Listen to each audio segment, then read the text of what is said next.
আপোনালোকক অন্য এটা ব্লগলৈ স্বাগতম জনাইছোঁ। আজি আগন্তুক যোৱা 10 দিনৰ পৰা যে আমাৰ চৰাইবাহী ছাত্ৰ সন্থা আৰু আমাৰ মহাবিদ্যালয়ৰ অসমীয়া ডিপাৰ্টমেণ্টৰ উদ্যোগত যি বিহু নৃত্য প্ৰশিক্ষণৰ কৰ্মশালা আয়োজন হৈছিল, সেই কৰ্মশালাৰ আজি অন্তিমটো দিন পাইছেহি। তো আজি বিশেষকৈ অলপমান ভালকৈ আয়োজন কৰাইছে। আপোনালোকক সেই অন্তিম দিনৰ কাৰ্যসূচী আপোনালোকক দেখাবলৈ যাবলৈ চেষ্টা কৰিম। আপোনালোকে চাই গৈ থাকক ভিডিঅ'টো শেষলৈকে। Can anybody out there hear me? Hear me? বন্ধুসকল, আপোনালোকে দেখিব পাৰিছে পৰিৱেশ কি সুন্দৰ হৈছে। এইফালে পৰা মানুহ আহি গৈছে, বৰফৰ বেপাৰী আহিছে, অমুক তমুক মানুহ আহিছে। আমাৰ ইয়াৰ লগত আমাৰ আছে সাধাৰণ সম্পাদক, চৰাইবাহী ছাত্ৰ সন্থাৰ সাধাৰণ সম্পাদক মহোদয়। দুআষাৰ কৈ দিয়া, আজি অন্তিমটো দিন, দুআষাৰ কৈ দিয়া। দিয়া অলপ দেৰিকৈ ক'ব।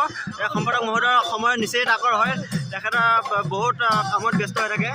ধৰক পূৰা চাউণ্ড ছিষ্টেম আহি গৈছে। এইফালে আমাৰ লগত আছে কৃষ্ণ, গান বজি আছে, এইবিলাক দৰ্শক হয়। পূৰা সৰু সজাইৰ দৰে পৰিৱেশ হৈ আছে, সৰু সজাইৰ দৰে। এয়া আমাৰ লগত আছে প্ৰাঞ্জিত। কেনে অনুভৱ? সুন্দৰ। আজি গোটেই প্ৰগ্ৰামটোৰ প্ৰাঞ্জিতে আয়োজন কৰিছে, একদম পূৰা all the best. Thank you. এইবিলাক প্ৰশিক্ষণ চলি আছে, কি সুন্দৰ লাগিছে।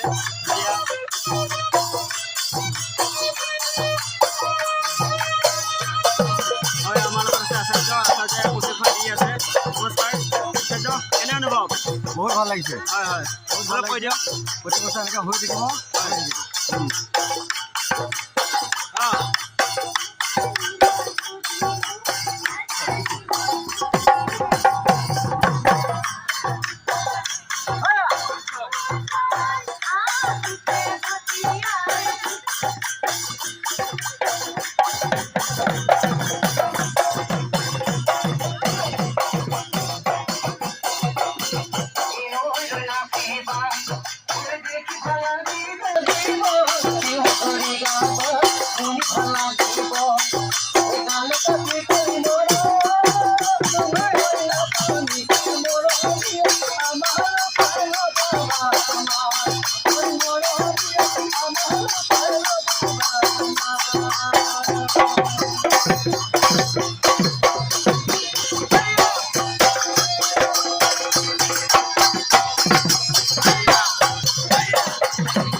আমাৰ লগত আছে GS, পূৰা একদম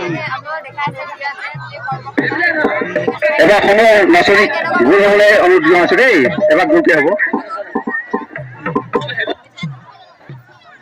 আৰু এইফালে আমাৰ সভাপতি মহোদয় পূৰা কামত ব্যস্ত। সভাপতি আমাৰ পৰা বাইদেউহঁত আহিছে। ছাৰ কি খবৰ?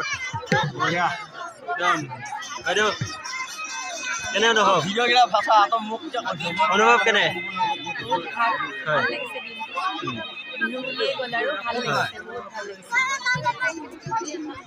দাদা অলপ কৈ দিয়ক আজি অন্তিম দিনৰ উপলক্ষে।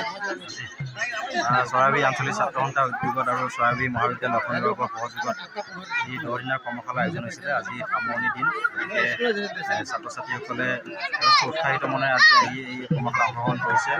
আৰু আমি আশা ৰাখিছোঁ 4 বহাগত দেখে যে মুকলি বিহু হ'ব, মুকলি বিহুত সকলো ৰাইজে আহি এই বিহুখন সুকলমে উপভোগ কৰিব। ধন্যবাদ দাদা।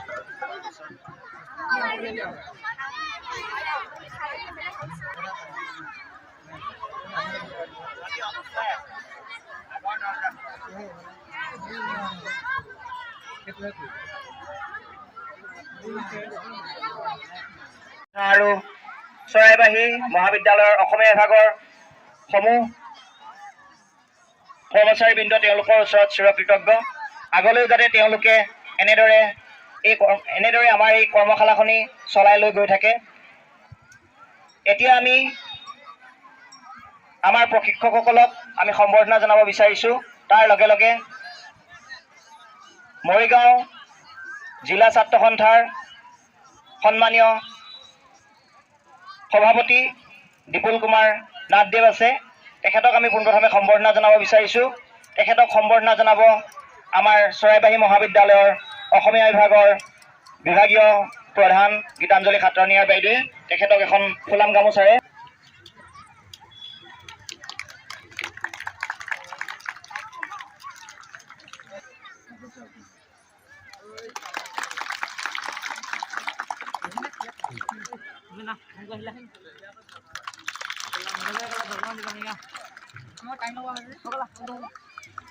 আমাৰ মাজত উপস্থিত আছে অবিনাশ ডেকা, তেখেতকো এখন ফুলাম গামোচাৰে সম্বৰ্ধনা জনাব।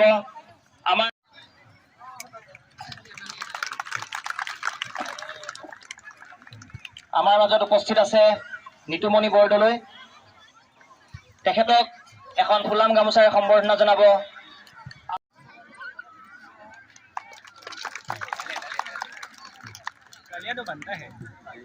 সম্বৰ্ধনা জনাবলৈ অনুৰোধ জনালো।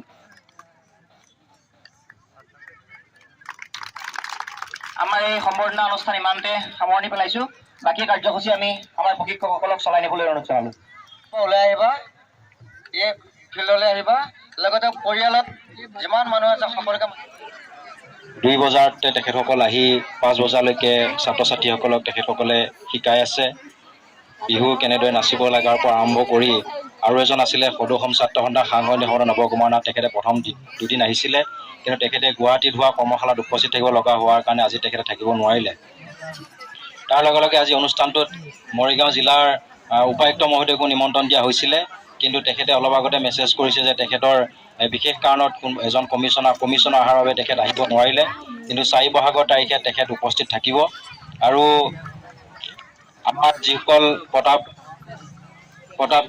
দাকে প্ৰমুখ্য কৰি আমাৰ নিতুলৰ পৰা আদি কৰি যিসকলে আজি এই প্ৰশিক্ষণ কাৰ্যসূচীত এইকেইদিন সময় দিছে তেখেতক ধন্যবাদ জ্ঞাপন কৰিছোঁ। পহলা আচাৰ্য ডাঙৰীয়া আৰম্ভণিৰ পৰা আছে, তেখেতকো ধন্যবাদ জ্ঞাপন কৰিছোঁ। অসমীয়া চৰাইবাহী মহাবিদ্যালয় অসমীয়া বিভাগৰ বাইদেউসকলে, বন্দনা বাইদেউ হওক, জুৰি বাইদেউ হওক, গীতাঞ্জলি বাইদেউ, সকলোৱে এই অনুষ্ঠানটোৰ লগত আমাৰ লগত লগ লাগি তেখেতসকলে যিমানখিনি পাৰে আমাৰ লগত একেলগে থাকি তেখেতসকলে কষ্ট কৰিছে অনুষ্ঠানটো ভালদৰে সুচাৰুৰূপে পালন হওক। তাৰ লগে লগে চৰাইবাহী আঞ্চলিক ছাত্ৰ সন্থাৰ সভাপতি প্ৰমুখ্য কৰি সমূহ বিষয়বোৰে যথেষ্ট কষ্ট কৰিছে এইকেইদিন, তেখেতসকলকো ধন্যবাদ জ্ঞাপন কৰিছোঁ। আৰু আপোনালোকে যিমান পাৰে এইবাৰ আপোনালোকক তেখেতসকলে শিকাবৰ কাৰণে চেষ্টা কৰিছে। আমি অহাবাৰ ইয়াতকৈ আৰু ভালকৈ আমি অনুষ্ঠানটো আয়োজন কৰিবলৈ আমি চেষ্টা কৰিম। এইবাৰ যথেষ্টখিনি নাচনীয়ে এই প্ৰশিক্ষণত অংশগ্ৰহণ কৰিছে, বিহু নাচ কৰ্মশালাত অংশগ্ৰহণ কৰিছে। আমি আশা ৰাখিছোঁ অহাবাৰলৈকে আমি ইয়াতকৈ বেছি ছাত্ৰ ছাত্ৰীক আমি ইয়াত সমবেত হ'ব, আৰু সমবেত হৈ আমি চৰাইবাহীৰ পৰাই এতিয়া গুৱাহাটীত হৈছে 11,000 নাচনী নাচিব, কিন্তু চৰাইবাহীতে আমি যিমান পাৰোঁ সমগ্ৰ চৰাইবাহী অঞ্চলৰ পৰা সকলো ছাত্ৰী ওলাই আহিলেও আমি ভাবোঁ আমি সেই নিচিনাকৈ আমি এইখন খেলপথাৰতে আমি তেনেকুৱা এটা পৰিৱেশ দিবৰ বাবে আমি পাৰিম। তাৰ কাৰণে সকলো ছাত্ৰীকে ওলাই আহি, যিহেতু আমাৰ অসমীয়াৰ আপোন এই ৰঙালী বিহুটি, গতিকে ৰঙালী বিহুটোত সকলোকে সহযোগ কৰিবলৈ অনুৰোধ জনাইছোঁ। আৰু অহাবাৰলৈকে আজি অনুষ্ঠানটো আমি আয়োজন কৰিম, তাত সকলো ছাত্ৰীকে চৰাইবাহী অঞ্চলৰ বা চৰাইবাহী আশে পাশে থকা অঞ্চলৰ সকলো ছাত্ৰীকে ওলাই আহি এই কৰ্মশালাত অংশগ্ৰহণ কৰি আমাৰ বিহুটোক চৰাইবাহী ৰাইজে এতিয়া সমগ্ৰ অসমে এটা বিশ্ব ৰেকৰ্ড কৰিবলৈ গৈ আছে, কিন্তু আমি চৰাইবাহী অঞ্চলৰ ৰাইজে আমি দেখাব পাৰিম যে ছাত্ৰীসকলে লগ লাগি বা ছাত্ৰীসকলে আমি দেখাব পাৰিম যে চৰাইবাহী অঞ্চলৰ ছাত্ৰীসকলেও সকলো ওলাই আহি যে তেনেকুৱা এটা আমি ৰেকৰ্ড কৰিব নোৱাৰিলোঁ, আমি যাতে এটা বাৰ্তা প্ৰেৰণ কৰিব পাৰিম যে চৰাইবাহী অঞ্চলৰ ৰাইজ সাংস্কৃতিক প্ৰেমী আৰু বিহুটোৰ প্ৰতি সকলোৱে দায়িত্বশীল।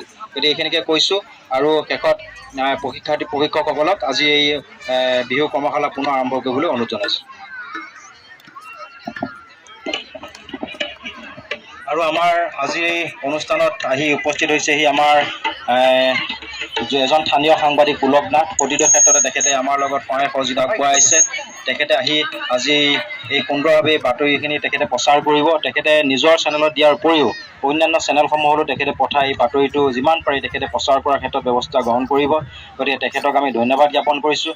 আৰু যিটো আহিছে মিকিভেটাৰ পৰা, তেখেতো এটা নতুনকৈ তেখেতে এটা চেনেল খুলিবলৈ যথেষ্ট প্ৰচাৰ লাভ কৰিছে, তেখেতো আহিছে, তেখেতকো ধন্যবাদ জ্ঞাপন কৰিছোঁ। আৰু স্থানীয় সাংবাদিক হিচাপে পুলক নাথ আৰু আগুৱাই যাওক, তাকে আমি কামনা কৰিছোঁ।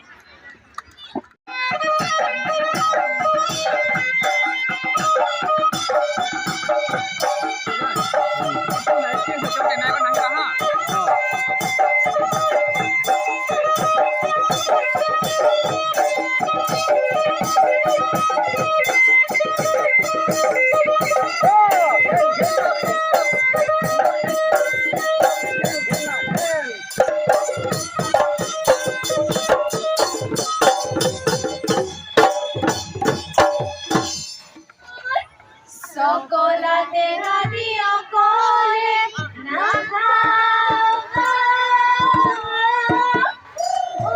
আমাকো এসো কলই দিবা কুমারী বলই ওই অকলে না যাবা ওই আমাকো লগতে নিবা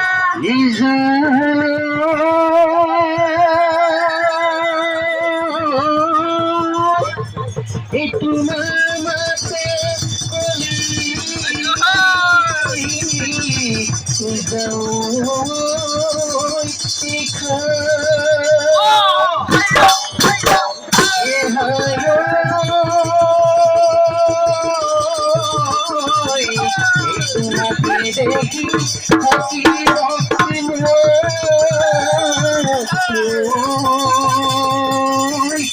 বিহু বিহু নদী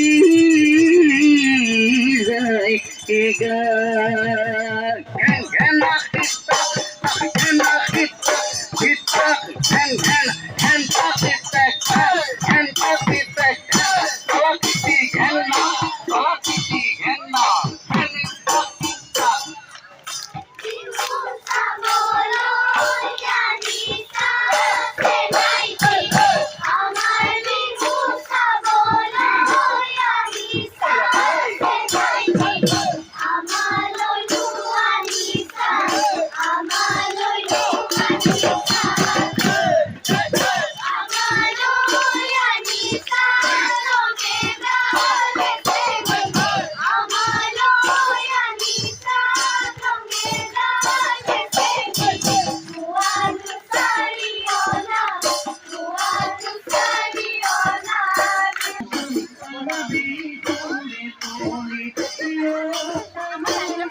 নাগৰি বাহৰে মাইগলে লাহৰি গগন মাইগলে লাহৰি গগন মাইগলে গগন হয় কিহে পাওঁ এইটো মানে দুচতে দিবতে উখাহৰৈ দিবতে পাওঁ ঐ উখাহৰৈ দিবতে উখাহৰৈ দিবতে পাওঁ